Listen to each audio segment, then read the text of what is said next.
جو دنیا سے جا چکے ہیں، زیدی صاحب قبلہ، والد صاحب اور دیگر تمام علماء اکرام اور بانیان مجلس کے جملہ مرحومین، ان کے لیے اور محمد و آل محمد کے چاہنے والے وہ مرحومین جن کا فاتحہ پڑھنے والا کوئی نہیں، ایک سورہ فاتحہ۔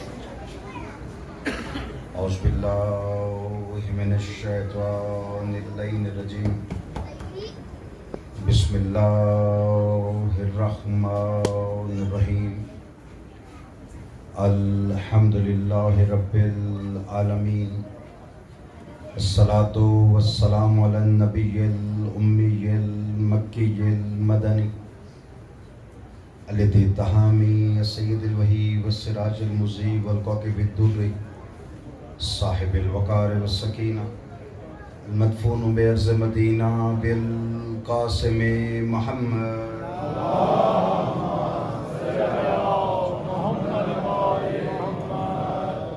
وعلی عطرتہ الطیبین الطاہرین المعصومین الذین عذب اللہ عنہم الرجس وطہرہم تطہیرا۔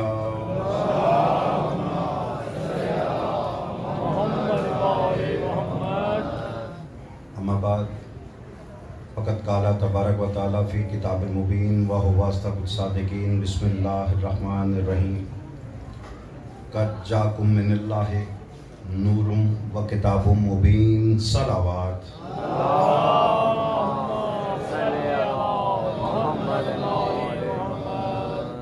تمام حمد ہے اس ذات واجب کے لیے جو ہر حمد کے لائق ہے۔ درود و سلام ان ہستیوں پر جن کو خلق کرنے والا ان کو خلق کرتے ہی خود درود میں مصروف ہو گیا۔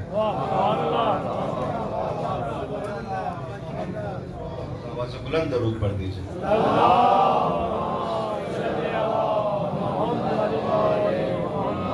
پاک رب العزت آپ کو کسی کا محتاج نہ کرے، یہ خانوادہ خاندان کسی کا محتاج نہ کرے۔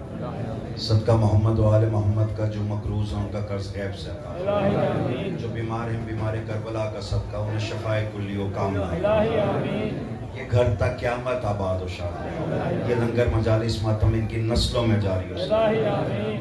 میرے مالک، میرے خالق، میرے رازق، رزاق ہے میرا، جو شریک عبادت ہیں جس رنگ میں جس ڈھنگ میں جس سلیقے سے تو بہتر جانتا ہے، ہمارے اٹھے ہوئے ہاتھوں کو نہ دیکھ، ہمارے ٹوٹے پھوٹے لفظوں کو نہ دیکھ، ہمارے ہونٹوں کی بے ترتیب جنبش کو نہ دیکھ، ہم اپنی حیثیت کا مانگتے ہیں تو اپنی حیثیت کا عطا فرما۔ محترم سامعین، ہم جو شے مرضی مانگ لیں وہ ہماری حیثیت کی ہوگی، جسے وہ عطا کرے گا وہ اس کی حیثیت کی ہوگی۔ بس سیدھی سی بات ہے نا، زیادہ دور جانے کی ضرورت نہیں۔ ہم خاکی لوگ ہیں، مٹی کے بنے ہوئے ہیں، ہماری مانگی ہوئی شے بھی مٹی کی بنی ہوگی، جسے وہ عطا کرے گا وہ نوری ہوگی۔ جو ابھی تھکے بیٹھے ہیں جملہ ان کے حوالے کرنے لگا، دیکھیے ہم خطا کار لوگ ہیں، ہماری مانگی ہوئی شے بھی خطا کار ہوگی، وہ منزہ عن الخطا ہے، اس کا عطا کردہ بھی معصوم ہوگا۔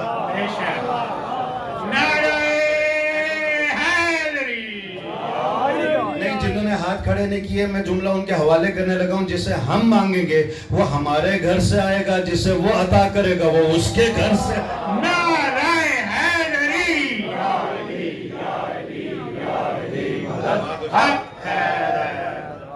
اور بھائی زیادہ دور جانے کی ضرورت نہیں ہے، اللہ یہی تو بتا رہا ہے، یا ایھا الذین آمنوا اتقوا اللہ وابتغوا الیہ الوسیلہ، اے ایمان والو تقوی اختیار کرو اور مجھ اللہ تک پہنچنے کا وسیلہ بناؤ، نہیں تلاش کرو۔ یہی تو اللہ کہنا چاہ رہا ہے، جسے تم بناؤ گے اس میں تمہاری جھلک ہوگی، جسے ہم بھیجیں گے اس میں ہماری جھلک ہوگی۔ نہیں جو پیچھے رہ گئے جملہ ان کے حوالے کرنے لگا ہوں، یاد رکھے گا جسے تم بناؤ گے اس کی آنکھیں تم پر جائیں گی، اس کا چہرہ تم پر جائے گا، اس کے ہاتھ تم پر جائیں گے۔ جسے ہم بنا کر گھر سے بھیجیں گے اس کی آنکھیں مجھ پر جائیں گی، اس کا چہرہ مجھ پر جائے گا۔ وہ عین اللہ بھی ہوگا، وہ وجہ اللہ بھی ہوگا، وہ لسان اللہ بھی ہوگا، وہ جم اللہ بھی ہوگا، وہ ید اللہ بھی ہوگا۔ جو اس کا دوست ہے وہ رضی اللہ بھی ہوگا، اور جو اس کا دشمن ہے وہ لعنت اللہ بھی ہوگا۔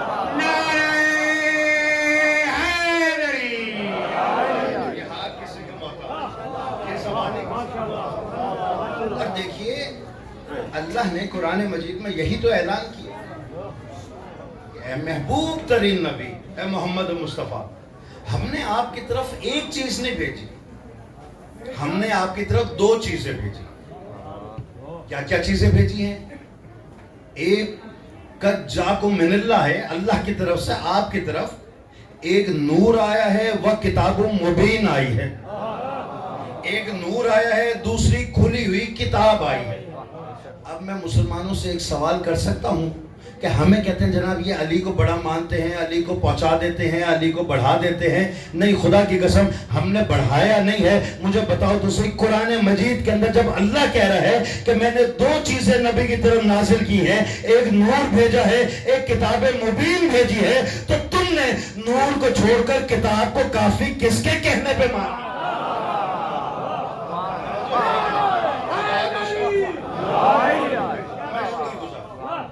توجہ ہے نا؟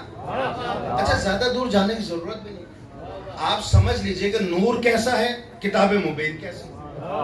بھئی کتاب مجید اگر سامنے رکھی ہو قرآن مجید، اور میں کسی سے کہوں کہ وہ اٹھا کے لے آئے، وہ کیا ویسے ہی جائے گا اٹھا کے لے آئے گا؟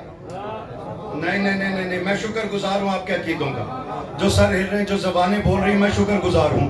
وہ قرآن مجید کو ہاتھ لگانے سے پہلے سوچے گا کہ میرا ہاتھ پاک ہے کہ نہیں، وہ دیکھے گا میرا لباس پاک ہے کہ نہیں، وہ دیکھے گا میرا جسم پاک ہے کہ نہیں، وہ دیکھے گا کہ جہاں مجھے لے کر جانا ہے وہ جگہ پاک ہے کہ نہیں۔ ایک قرآن سامی کو ہاتھ لگانے کے لیے وہ اتنی پاکیزگیوں کی شرائط سے گزر کر قرآن مجید کو ہاتھ لگائے گا۔ تو اللہ نے نور کے بعد قرآن کو بھیجا ہے، جب بعد والے کو ہاتھ لگانے کے لیے اتنی پاکیزگیوں کی شرط ہے تو پہلے والے کی قربت کے لیے بھی پاکیز کی شرط ہے۔ فرق کتنا ہے؟ قرآن کی قربت کے لیے جسم کی طہارت چاہیے، اور علی روح کی قربت کے لیے نسل کی طہارت چاہیے۔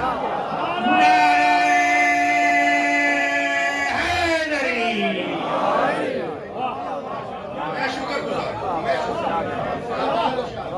یہ ہاتھ کسی کے محتاج ہے، یہ زبانیں کسی کے محتاج، میں شکر گزار ہوں، میں شکر گزار ہوں۔ بھئی یاد رکھیں، دیکھیے اور ترتیب دیکھیں، قرآن مجید کے اندر ترتیب اللہ نے رکھی، ہم نے تو رکھی نہیں۔ بھئی پوچھو اللہ سے، پھر اللہ کہہ رہا ہے قد جاکم من اللہ ہے نور و کتاب مبین۔ اے محمد ہم نے پہلے آپ کی طرف نور بھیجا، پھر کتاب مبین بھیجی۔ بھئی اللہ پہلے کتاب بھیج دیتا، بعد میں نور بھیج دیتا تاکہ مسلمان مان جاتے، لیکن اللہ نے کہا نہیں، نور کو پہلے بھیجوں گا تاکہ یہ قرآن بن کے دکھائیں، بعد میں بول کے سنا دیں۔ سلامت رہیے، میں شکر گزار، میں شکر گزار۔ نعرہ حیدری۔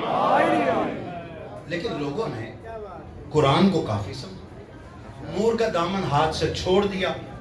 اب جب قرآن کو کافی سمجھا تو مجھے یہی جواب دے دیجئے، زیادہ دور جانے کی ضرورت نہیں ہے، ہر مسلمان کو پر نماز واجب ہے کہ نہیں؟ سر ہلا دیجئے، روزہ واجب ہے کہ نہیں؟ حج واجب ہے کہ نہیں؟ ہے نا؟ نماز کا حکم قرآن مجید سے، روزے کا حکم قرآن مجید سے، حج کا حکم قرآن مجید میں ہے، اور قرآن وہی جو ہر گھر کے اندر ہے۔ تو میں کہتا ہوں لے جاؤ قرآن، رکھو مولوی کے سر پر، قرآن مجید سے نماز پڑھنے کا حکم ملے گا، طریقہ نماز نہیں ملے گا۔ جو آخری آدمی جو کھڑے ہوئے ہیں، میرا سر صرف ہاتھ اٹھا کر میری تائید کر دیجئے گا۔ نماز قرآن مجید سے روزے کا حکم ملے گا، اوقات روزہ صحیح سے پتہ نہیں چلے گا، حج کا حکم ملے گا لیکن طریقہ حج پتہ نہیں چلے گا۔ اب جو کہتے ہیں قرآن کافی ہے تو رکھو قرآن ان کے سر پر اور پوچھو تو صحیح. اور جو قرآن عبادت کے لیے کافی نہیں ہے وہ ہدایت کے لیے کافی کیسے؟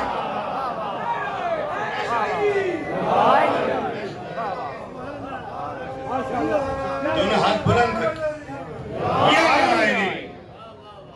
جو ہے کیا؟ دیکھیے محترم سامعین، جب قرآن مجید خود حکم دے رہا ہے کہ میں تنہا تو ہوں ہی نہیں، پہلے نور آیا پھر میں آیا. نور کا کام تھا قرآن بن کے دکھائیں. نہیں آپ کی خاموشی مجھے کسی اور طرف لے کر جا رہی ہے. میں چاہتا ہوں کہ جوانوں کے حوالے کچھ چیزیں کر جاؤں، اور میرا اسلوب یہی رہا ہے کہ جہاں داد اور دعائیں میں بزرگوں سے لیتا ہوں وہی میں اپنے جوانوں کے حوالے کچھ کر کے جاتا ہوں.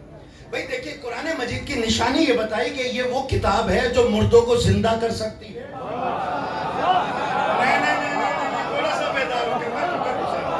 بھائی یہی بتایا نا، یہ وہ کتاب ہے جو پہاڑ پر نازل ہوتی تو ریزہ ریزہ ہو جاتا. اس کا بار کوئی اٹھا سکتا نہیں ہے. مسلمانوں مجھے بتاؤ تو صحیح، تم نے قرآن کو بنا کیا دیا؟ یہ مردوں کو زندگی دینے آئی تھی، تم نے مردوں کے سرانے پڑھنا اس کو شروع کر دی. یہ پہاڑ پر آئے تو اسے ریزہ ریزہ کر دے. تم نے جھوٹی قسمیں اٹھانے کے لیے سر پہ رکھنا شروع کر دی. آج قرآن مجید دو موقعوں پہ نظر آتا ہے، یا کسی چور کے سر پر، یا جب بیٹی کو رخصت کر رہے ہو تو اس کے سر پر. ٹھیک ہے نا؟ تو پھر مجھے کہنے کا حق ہے نا کہ مسلمانوں سے زیادہ قرآن کو سمجھا ہے تو عیسائیوں نے سمجھا ہے. نہیں یہ جملہ میں نے ایسے ہی نہیں کہہ دیا. اگر قرآن کو سمجھا ہے تو عیسائیوں نے سمجھا ہے. کب؟ مباہلے کے میدان میں جب پنجتن آ رہے ہیں تو عیسائی کھڑا ہو کے کہتا ہے ان سے مقابلہ نہ کرنا، میں ایسی ہستیاں دیکھ رہا ہوں جو اشارہ کرے تو پہاڑ جگہ چھوڑ دے، جو اشارہ کرے تو سورج پلٹ آئے، جو اشارہ کرے تو چاند دو ٹکڑے ہو جائے. میں کہوں گا عیسائیوں تمہیں کیا ہو گیا؟ تم تو جھوٹوں پہ لعنت کرنے آئے تھے، تم نے تو فضائل پڑھنے شروع کر دیے کہ آج ہمیں نہ روکو. یہ ایسی ہستیاں ہیں جو ٹھوکر ماریں گی تو مردے زندہ کر دیں گی. نہیں کہ تم نے لعنت بھیجنی تھی، فضائل کیوں شروع کر دیے؟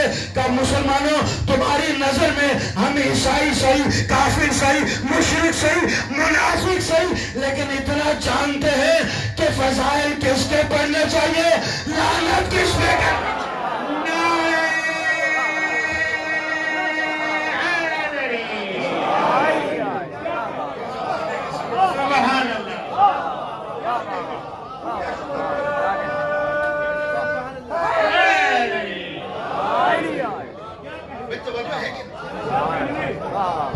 جب قرآن آیا زندگی دینے،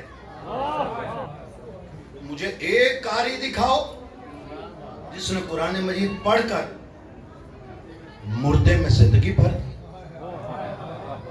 پھر اس کا مطلب یہ ہوا کہ تم نے قرآن کو سمجھا ہی نہیں. اور سمجھے کب؟ جب ایک جھوٹا جنازہ بنا کر علی کے سامنے لائے. میں شکر گزار ہوں بھائی، یہ ہاتھوں کا میں شکر گزار ہوں. وہ ماں کو منا لائے کہ دیکھو ہم جھوٹا جنازہ بناتے ہیں، بیٹے کو لٹاتے ہیں، کفن اڑا دیتے ہیں، لے جائیں گے علی کے سامنے، علی پڑھیں گے جنازہ، اسا کھلسوں ہنسوں. کیوں؟ جیسے ہی ہم ہنسیں گے یہ اٹھ کے بیٹھ جائے گا. لیکن کم عقلوں کو کون سمجھائے کہ جس کا جنازہ علی پر آئے اس کو کون جلائے، اس کو کون جلائے، اس کی زندگی کون واپس لوٹائے. جیسے جنازہ سامنے آیا نا تو کہا اچھا جنازہ پڑھ دوں. کون ہے اس کا حاکم؟ ایک بڑی آگے پڑھی، کہا میرا بیٹا ہے. مسکرا کے دیکھ کر کہتے ہیں کیا تجھے بیٹے سے پیار نہیں ہے؟ میں سیدی صاحب کی طرف پڑھ رہا ہوں، میری مجبوری ہے کہ اس سے زیادہ تیز ہو نہیں سکتا اور اس سے زیادہ آسان جملے میرے پاس ہیں نہیں. کہ تجھے اس سے پیار نہیں ہے؟ کہ مولا پیار ہے تبھی تو آپ ہی سے جنازہ پڑھوانے آئے. بھئی آپ پڑھیں گے یہ بخشا جائے گا. کہ اجازت ہے؟ کہ میں اس کی مالکن ہوں، ماں ہوں، میں اجازت دیتی ہوں آپ جنازہ پڑھ دیں. خدا کی قسم میں آپ کو بتانے یہ لگا ہوں کہ علی کا اختیار ہے کہاں تک. یاد رکھیے گا علی نے صرف نیت کی، جنازہ ہو گیا.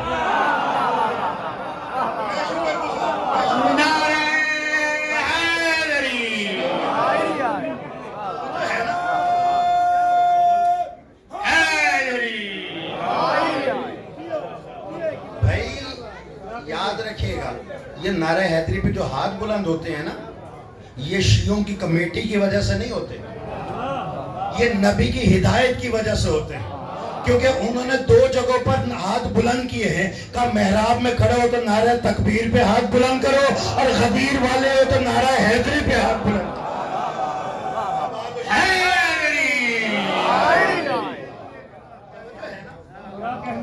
یہاں بس نیت کی، نیت کی، جنازہ ہو گیا. اب یہ جو آئے تھے انہوں نے ہنسنا شروع کیا، کھلکھلانا شروع کیا، آوازیں دینا شروع کی، کونیاں ماری ایک دوسرے کو. اب وہ کہاں سے اٹھے؟ جب ید اللہ اور لسان اللہ کی زبان سے انا للہ نکل گیا،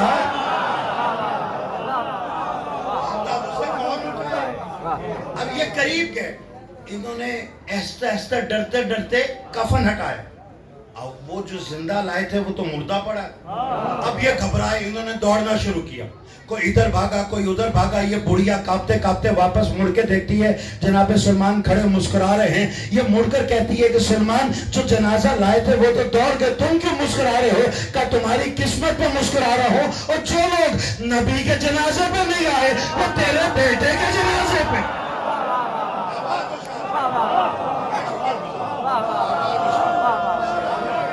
دونوں ہاتھ بلند کر کے یک زبان ہو کے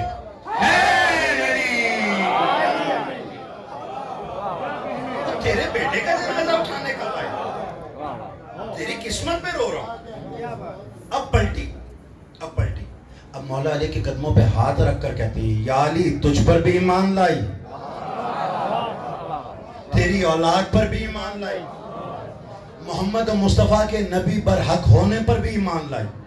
لوگ ہم سے کہتے ہیں جناب یہ ڈرتے نہیں ہیں، ان کے خودکش حملے ہم نے کیے، ان کی یہ مجالس رکی نہیں، ان کے ٹارگٹ کلنگ ہم نے کی، یہ مجالس رکی نہیں. یہ ایک ان کا دنیا سے جاتا ہے، اس کی 3 مجالس یہ اور رکھ لیتے ہیں، اس میں پھر ہم لوگ حملہ کرتے ہیں، وہ ایک کے بدلے میں 3 اور بڑھتی چلی گئی. یہ دنیا میں مجالس حسینی پھیلتی چلی گئی. اور میں تمہیں بتاتا ہوں کہ علی والا موت سے ڈرتا کیوں نہیں ہے. یہ بڑھیا کے اسی عمل سے سمجھ جاؤ، قدموں پہ ہاتھ رکھ کر کہتی ہے یا علی اب تو ایمان لے آئی، اب تو مردے کو زندہ کر دو،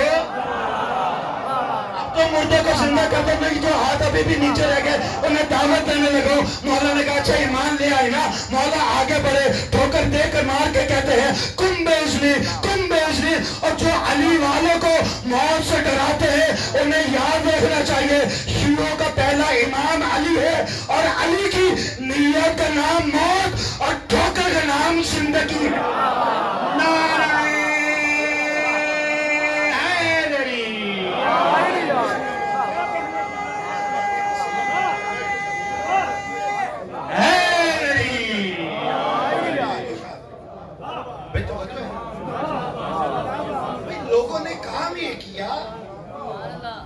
کام یہ کیا کہ قرآن کو کافی سمجھا اور دامن اہل بیت کو ہاتھ سے جانے دی. اسی لیے الزامات بھی بڑھتے چلے گئے، تہمات بھی بڑھتی چلی گئی، اور پھر سوائے کفر اور شرک کے فتووں کے ان کے پاس رہا ہی کچھ نہیں. اور مزے کی بات یہ ہے کہ یہ جب بھی کسی پر شرک کا فتویٰ لگاتے ہیں تو سامنے دلیل کے طور پر کوئی روایت نہیں رکھتے، قرآن کی آیت رکھتے. اس کی وجہ یہ ہے کہ قرآن خوانی تو کی ہے، قرآن فہمی نہیں کی. میرا جملہ آپ نے ضائع کر دیا. قرآن خوانی کی ہے، قرآن فہمی نہیں گئی. خدا کی قسم میں جملہ آپ کے حوالے کرنے لگا اور مجھے دکھ ہوگا اگر کسی نے اس کو پہنچانا ہے نہیں اور اپنے عقیدوں میں اس کو جگہ نہ دی. یاد رکھے گا جتنے 72-73 فرقے ہیں، کوئی بیمار ہوتا ہے یہ قرآن پڑھتے ہیں، کوئی دنیا سے جاتا ہے یہ قرآن پڑھتے ہیں، کسی کو دفنا دیتے ہیں یہ قرآن پڑھتے ہیں. تو قرآن خوانی کرنے کے بعد محفل برخاست ہو جاتی ہے. صرف شیعان حیدر کرار ہے جو قرآن خوانی کے بعد کہتے ہیں صفحے درست کر لو، مجلس عزا ہوگی. کیوں؟ جو قرآن خوانی کی ہے مجلس کے ذریعے سے قرآن فہمی بھی کر لو.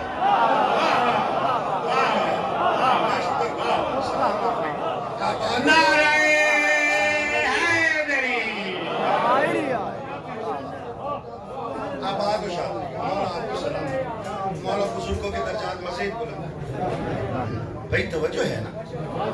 کیوں کافر کیوں ہو گئے؟ کیا اس لیے کہ یا علی مدد کہتے ہیں؟ اچھا دلیل کیا ہے کہ یا علی مدد کہنے سے انسان کافر ہو جاتا ہے؟ کہ جی دلیل یہ قرآن کی آیت. کیا آیت؟ ایاک نعبد و ایاک نستعین. صحیح ہے کہ عبادت بھی اللہ کی، مدد بھی اللہ کی، ایسا ہی ہے نا؟ لیکن یہ کہتے ہیں یا علی مدد. میں نے آپ کو خاموش اس لیے کیا کہ جملہ میں خاموشی میں کہنے لگا ہوں اور دیکھنا چاہ رہا ہوں زیدی صاحب کی روحانی آمد پر یہ جملہ کتنی زور و شور سے سماعت فرماتے ہیں. مدد بھی اللہ کی، عبادت بھی اللہ کی، اور قرآن کی آیت کی ترتیب بتا رہی ہے ایاک نعبد و ایاک نستعین. عبادت اللہ کی، مدد اللہ کی. میں کہوں گا یاد رکھنا جس آیت کے بنیاد پر تم ہمیں مشرک اور کافر کہہ رہے ہو نا، اسی آیت کے بنیاد پر میں نے یا علی مدد واجب نہ کروایا تو مجھے رضا نہ کہنا. توجہ ہے نا؟ یاد رکھیے گا. بھائی مجھے یہ بتائیے ایاک نعبد بالکل ٹھیک ہے، یہ عبادت جو اللہ کی ہے یہ کون بتائے گا؟ مولوی، مفتی، مجتہد؟ کون بتائے گا؟ محمد مصطفیٰ. عبادت کون بتائے گا؟ محمد مصطفیٰ. فجر کی کتنی پڑھنی ہے؟ محمد مصطفیٰ بتائیں گے. ظہر کی کتنی پڑھنی ہے؟ محمد مصطفیٰ بتائیں گے. عصر کی کتنی پڑھنی ہے؟ محمد مصطفیٰ بتائیں گے. اور کم عقل ملا مجھے بتا تو صحیح، جب عبادت کا طریقہ محمد مصطفیٰ بتائیں گے تو مدد کا طریقہ بھی تو انہی سے لو نا.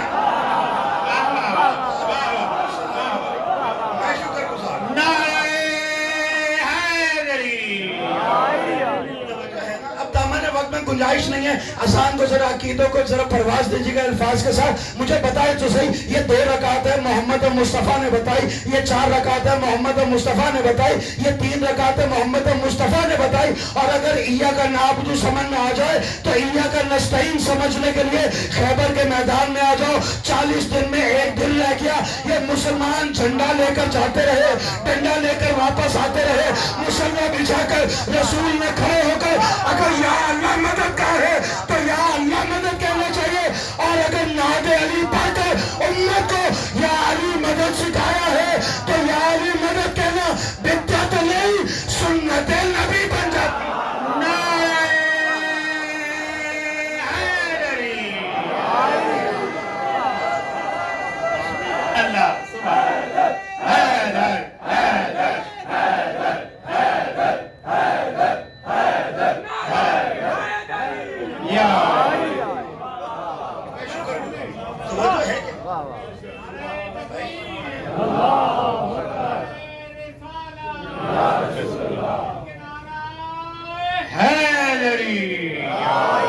بہادر محمد والے محمد صلوات.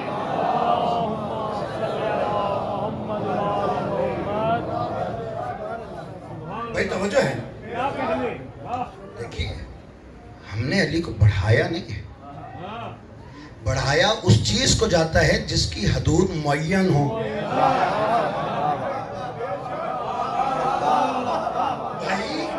بھائی دیکھیں عام طور پہ جو لوگ باہر رہتے ہیں وہ مختار نامہ لکھ کر دیتے ہیں کہ بھائی میری پراپرٹی ہے، میری جگہ ہے، کرائے پہ دے، بیچے، رکھے.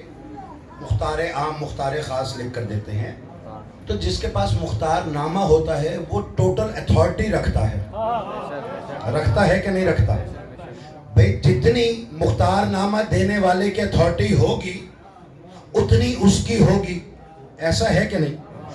اللہ نے مظہر بنا کے بھیجا ہے اپنی قدرت کا علی کو. میں نے جو پیچھے رہ گیا، اللہ نے مظہر بنا کر بھیجا ہے. تو اگر آپ نے قید کرنا ہے تو اللہ کے اتھارٹی کو قید آپ کر رہے ہیں، ہم تو نہیں کر سکتے. بھائی اللہ کے اتھارٹی کو قید کرنا کس کے اختیار میں ہے؟ اور جہاں تک اللہ کی طاقت ہے اس حد تک علی ہے. بھائی سیدھی سی بات ہے، میں ایک جملہ آپ کے حوالے کروں گا، وہیں سے آپ سمجھ جائیں گے کہ کہاں تک طاقت ہے، کہاں تک اتھارٹی ہے. میں نے پھر کہا قرآن خوانی سے زیادہ قرآن فہمی کی ضرورت ہے. ہم نے علی کو نعوذ باللہ اللہ نہیں بنایا. میں ایک جملہ کہہ رہا ہوں اور پھر ایسا سے کہنے لگا ہوں. ان کو اللہ بنانا غلط ہے, اللہ سے ملانا غلط نہیں ہے. نہیں, جو پیچھے رہ گئے وہ سوچ میں پڑ گئے نا. نہیں, میں پھر اور اس کو اور ایکسپلین کر دے تو آسان کر دے. بھئی اللہ نے علی کو وسیلہ بنایا ہے آپ کے اور اپنے درمیان میں. میں نے جملہ کہا اللہ بنانا غلط ہے, اللہ سے ملانا غلط نہیں ہے. لے جانا کہیں بھی, مثال سمجھ میں آ جائے میرے ساتھ بولنا, نہ سمجھ میں خاموش رہ جا. بھائی آپ یہ دیکھیے, کنواں پرانے زمانے میں کنویں کھودے جاتے تھے, پانی نکالا جاتا تھا. پانی نکالنے کا طریقہ کیا ہوتا تھا؟ بالٹی یا ڈول کے ساتھ رسی باندھ کر ڈول رسی سمیت پانی میں پھینک دیتے تھے. نہیں, پھر کیا کرتے تھے؟ ایک سرا اپنے ہاتھ میں رکھتے تھے, دوسرا سرا پانی تک پہنچتا تھا. یہ جو سرا آپ کو پانی سے ملاتا ہے اسے وسیلہ کہتے ہیں. وسیلے کے لیے ضروری ہے کہ ایک طرف آپ سے جڑا ہو, دوسری طرف پانی سے جڑا ہو. علی ہے رب کی طرف سے وسیلہ, تو ضروری یہ تھا ایک سرا آپ سے جڑا ہو, ایک سرا وہاں جڑا ہو. جو سرا آپ سے جڑا تھا وہ اگر یہودی کے باغ میں گھٹنے کا زور لگا کر جو کی روٹی توڑے تو سرا آپ سے جڑا ہے, اور خیبر کے میدان میں بہت وسیع طرح سے ہاتھ پہ گھما کے پھینکتے تو وہ سرا اللہ سے جڑا.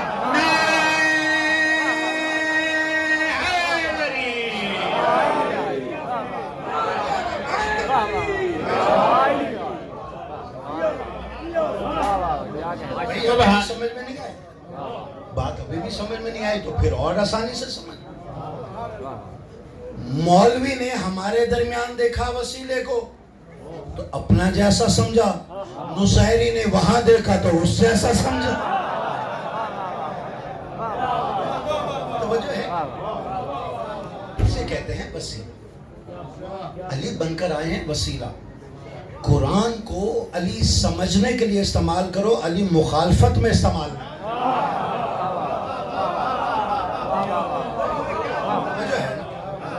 اور جنہوں نے نور کا دامن چھوڑ دیا وہ کلمہ رسول کا بھی پڑھتے ہیں, سمجھتے بھی نہیں ہیں. بھئی اس میں بھی وہ کوئی روایت پیش نہیں کرتے, آیت سامنے رکھ دیتے کہ نبی ہم جیسا, نبی ہم جیسا. دامن وقت میں گنجائش نہیں ہے, چند چیزیں آپ کے حوالے کروں. ہم جیسا کیوں ہم جیسا ہو گیا؟ جی محمد مصطفیٰ نے کہا تو ہے انا بشر مثلکم, میں بشر ہوں تم جیسا, میں بشر ہوں تم جیسا. میں کہتا ہوں لے جاؤ قرآن رکھو مولوی کے سر پر اور اس سے پوچھو, نبی نے کہا میں بشر ہوں تم جیسا, یہ کہا ہے کہ تم بھی مجھ جیسے ہو.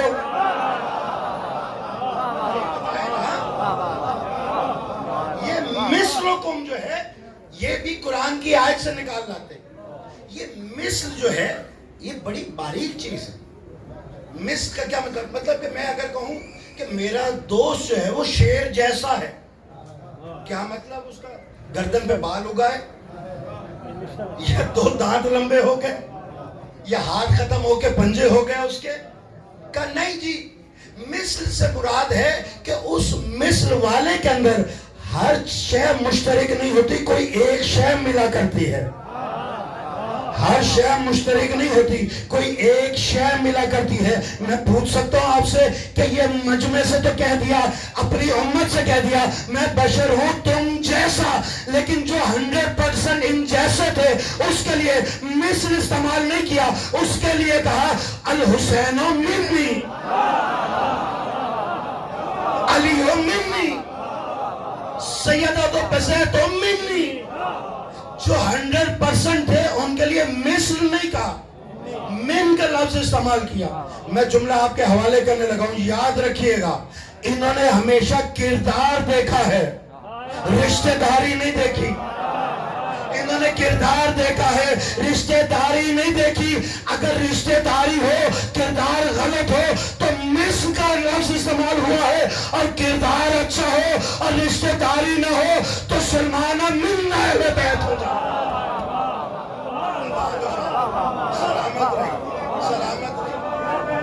دونوں ہاتھ بلند کر کے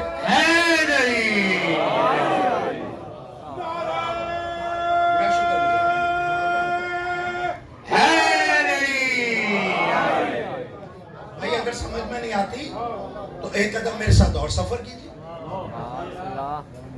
بھائی یہ جتنا مجمع بیٹھا ہوا اپنے اپنے عقیدے بتانے والوں سے، اپنے مولویوں سے، مفتیوں سے جا کے پوچھ لیجیے کہ اگر کوئی نماز پڑھ رہا ہو اور دریا کے کنارے وہ نماز پڑھ رہا ہے، دریا ابھرنا شروع ہو جائے اور اسے پتا ہے کہ اب جان کو خطرہ ہے، کیا حکم ہے کہ نماز جاری رکھے یا توڑ دے؟ کیا توڑ دے. نہ موضوع چھوڑنے کا عادی ہوں، نہ جملے بھولنے کا عادی. سمجھ رہے بھئی کیا مطلب ہوا کہ نماز توڑ دے جان بچائے. اچھا چلو یہ تو اس کی جان کو خطرہ ہے، وہ ایک کمرے میں نماز پڑھ رہا ہے، اے سی چل رہا ہے، جان کو خطرہ نہیں ہے، کسی قسم کی کوئی اجلت نہیں ہے، لیکن گلی میں ایک بچے کے رونے کی آواز آئے جس کو کوئی جانور کاٹنے لگا ہے. تھوڑا سا بیدار ہو کے اس کی جان پہ بنی ہوئی ہے. اب مولوی کیا کہتا ہے؟ یہ نماز پڑھتا رہے یا اس کی جان بچائے؟ اس کی جان بچائے. مطلب یہ ہوا کہ ہر عبادت سے افضل کیا ہے؟ جان بچانا. آئے اب میرے ساتھ ایک قدم اور آگے چلے.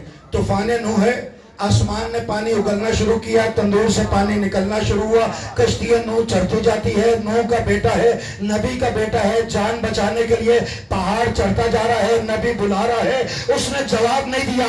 اللہ کہتا ہے یہ جہنمی ہے، لے آؤ لے آؤ لے آؤ. میں کہتا ہوں ایک مولوی لے آؤ جو نبی کے بیٹے کو جنتی قرار دے دے. کیوں نہیں لا سکتے؟ میں کہتا ہوں نبی کا بیٹا ہے، کیوں جنت میں لے جا سکتے ہو؟ نہیں. خاموشی میں دیکھ رہا ہوں جملہ آپ کے حوالے کرنے لگا. تو مولویوں تمہیں کیا ہو گیا جو نبی کے بیٹے کو جنت نہیں لے جا سکتے تو یزید کو جنت کیسے لے جاؤ گے؟ بھائی میں شکر گزار ہوں. یہاں وہ پہاڑ چڑھ رہا ہے، کس لیے چڑھ رہا ہے؟ جان بچانے کے لیے.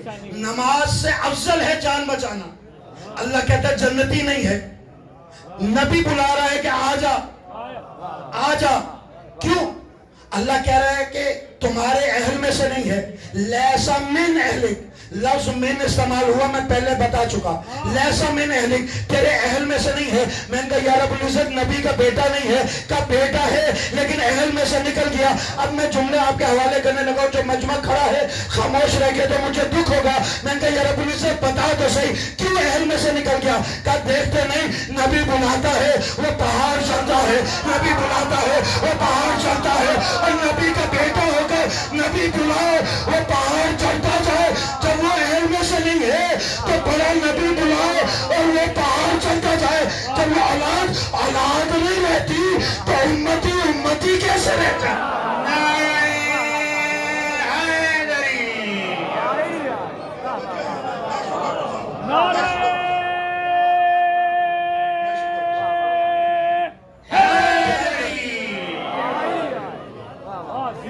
توجہ ہے نا؟ اچھا لیسا من اہلک، تیرے اہل میں سے نہیں ہے. قرآن مجید ہے، زیادہ دور جانے کی ضرورت نہیں. میں کہوں گا یا رب العزت جان بچا رہا ہے، جان بچانے دے، ہو سکتا ہے ایمان لے آئے. کہ نہیں جان بچانا واجب عمل ہے. نہیں. دیکھیں یہ جگہ ایسی ہے جہاں پر کچھ اثرات جو ایسے ہیں جو صاحب منبر کو تقویت دیتے ہیں. بھائی واجب عمل کر رہا ہے کہ نہیں؟ جان بچا رہا ہے. اب دنیا پوچھتی کہ جناب ہم نماز پڑھتے ہیں واجب ہے، روزہ رکھتے ہیں واجب ہے، حج کرتے ہیں واجب ہے، زکوٰۃ دیتے ہیں واجب ہے، تو ہم جہنم میں تو جا ہی نہیں سکتے. کیسے چلے جائیں گے؟ اتنی نمازیں، اتنے روزے، اتنے حج اور حافظ قرآن بھی ساتھ ہے، پھر ہم جہنم میں کیسے چلے جائیں گے؟ نیک عمل کریں، واجب عمل کریں، لیکن جہنم میں چلے جائیں. میں کہ زیادہ دور جانے کی ضرورت نہیں ہے. اور نوح کے بیٹے کو دیکھو، اللہ کہہ رہے واجب عمل کر رہا ہے لیکن جنت میں نہیں جا سکتا. کیوں نہیں جا سکتا؟ کہ واجب کر رہا ہے لیکن قواعد کو توڑ کے کر رہا ہے. میں نے کہا قاعدہ کیا ہے؟ کہ قاعدہ یہ ہے کہ یہ جان بچائے لیکن کشتی میں سوار ہو کے، جان بچائے لیکن کشتی کشتی میں سوار ہو کے، یہ جو ہاتھ کھڑے میرے انہیں سلام ہے، جملہ آپ کی نظر کرنے لگا، جان بچائے لیکن کشتی میں سوار ہو کے، یہی تو محمد مصطفیٰ بتانا چاہ رہے ہیں کہ الحسین نصف الہدیٰ و صفیۃ النجات، یہ حسین جو ہے یہ ہدایت کا چراغ بھی ہے، نجات کی کشتی بھی ہے، نماز پڑھو واجب ہے، روزہ رکھو واجب ہے، حج کرو واجب ہے، لیکن جس نے بھی یہ عمل واجب کیے لیکن ولایت کی کشتی کو چھوڑ دیا، وہ بھی واجب کر کے جنتی نہیں ہو سکتا۔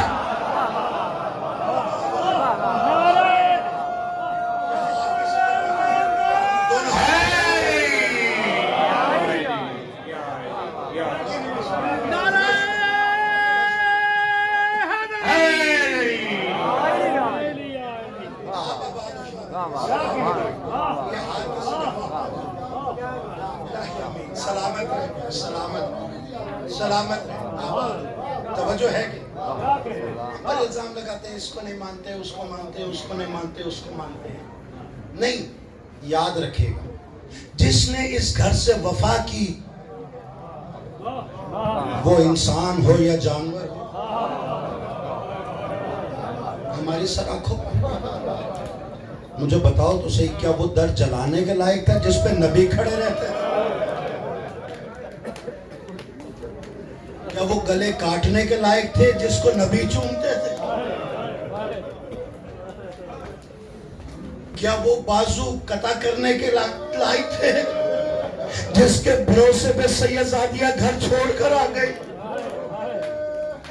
ہم سے کہتے مانتے نہیں ہیں، ہماری کیا ضرورت ہے؟ آؤ دیکھو تو صحیح، نبی زادیوں کا واحد آسرا اور پیغمبر تھا کون اس وقت جو پیغام لا کے دے؟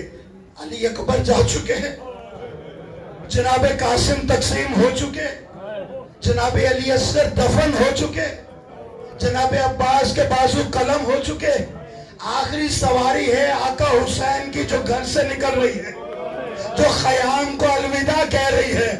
اور اتنا آسان تو نہیں تھا آقا حسین کا چلا جانا، اتنا آسان تو نہیں تھا ایک ایک بیوی سے الوداع کا۔ مجھے بتاؤ، جناب علی اکبر اور جناب عباس وہ ہستیاں تھیں، ایک لگام تھامتی تھی، دوسری آقا حسین کو سوار کرتی تھی۔ اب سمجھ میں آیا، جب تنہا رہ گئے تو زلجنا کے پاس کھڑے ہو کر آقا کبھی دائیں دیکھتے تھے، کبھی بائیں دیکھتے تھے، کہا واہ علی اکبر، واہ عباس، آج مجھے کون سوار کروائے گا؟ آج مجھے کون سوار کروائے گا؟ ایک وہ آگے بڑھی جو جناب عباس کی سکی بہن تھی، ایک وہ آگے بڑھی جو آقا حسین کی سکی بہن تھی۔ یہ اطلاع جب پہنچ کے دی تھی نا بی بی ام البنین کو کہ حسین پہ غربت کی انتہا گزر گئی، کہا کیا ہوا؟ کہا زینب رکابیں پکڑتی رہی، کہا نجف کی طرح منہ کر کے، کہا اسی عباس کو با وفا کہتا تھا، میں کیا سنتی ہوں کہ عباس ساتھ تھا اور زینب رکابیں پکڑتی رہی۔ ماتم کرتے آئیے، زلجنا کے برآمدگی ہے، ماتم کرتے آئیے۔ کہا وہ نہیں تھے، کہا اچھا تو سوار کیسے ہوئے؟ کہا بی بی زینب نے سوار کروایا، سوار کروا کر زلجنا کو چلنے کو کہتے ہیں، زلجنا چلتا نہیں، پھر کہا کہ چل زلجنا، پھر زلجنا آگے نہیں بڑھتا، کہا علی اکبر ساتھ چھوڑ گئے، عباس ساتھ چھوڑ گئے، کہ زلجنا تو بھی ساتھ چھوڑنا چاہتا ہے؟ زلجنا نے اشارہ قدموں کو کیا، کہا آقا میں چلنا چاہتا ہوں، یہ بی بی مجھے چلنے نہیں دیتی۔ اب کیا منظر دیکھا، سکینہ ہے زلجنا کے قدموں کو جکڑ کے کہتی ہے علی اکبر گئے واپس نہیں آئے، قاسم گئے واپس نہیں آئے، زلجنا میرے بابا کو نہ لے جا، ان کے بغیر مجھے نیند نہیں آتی، ان کے بغیر مجھے نیند نہیں آتی۔ بس تمام کرو، یا قوم اشقیاء میں گئے، کسی نے تیر مارا، کسی نے تلوار سے حملہ کیا، کسی نے گرم ریت پھینکی، زین سے زمین پر آئے۔ چند قدموں کے بعد زلجنا کو احساس ہوا کہ سوار اوپر نہیں ہے، واپس آ کر قدموں پہ گر کر کہتا ہے آقا مرضی سے اترے ہو یا میری غلطی سے اترے ہو؟ کہا بس بس مجھے دفن ہو جانے دو، یا کٹی زینوں کے ساتھ زلجنا خیام میں